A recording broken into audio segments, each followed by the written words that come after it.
Hello বন্ধুরা, good morning. তোমরা কেমন আছো? আশা করি তোমরা ভালো আছো। এই বৃষ্টির মধ্যে আমি মোটামুটি আছি। আর এখন টিউশন ছেড়ে তো বাচ্চাগুলো গেল, আমি বসে আছি, বাজারে যেতে পারছি না। তো কি রান্না করব না করব ভাবছি। নিজের গলায় বসে বসে গুনগুন করে গান গাইছি।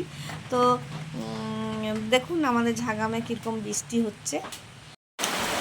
রিমঝিম বৃষ্টি, অঝোর ধারায় ঝরে বৃষ্টি, সূর্য ঢেকে নিল দৃষ্টি। আজ আমি একা ঘরে, লা লা লা লা লা লা লা লা লা লা লা।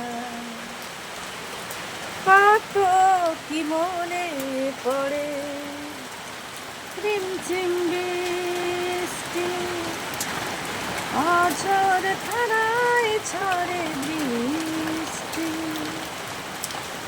সূর্য ঢেকে নিল বৃষ্টি। আজ আমি একা ঘরে। তো আজকে ব্লগটা এখানে শেষ করলাম, আর এখন বেশি কিছু বলতে পারছি না। টাটা।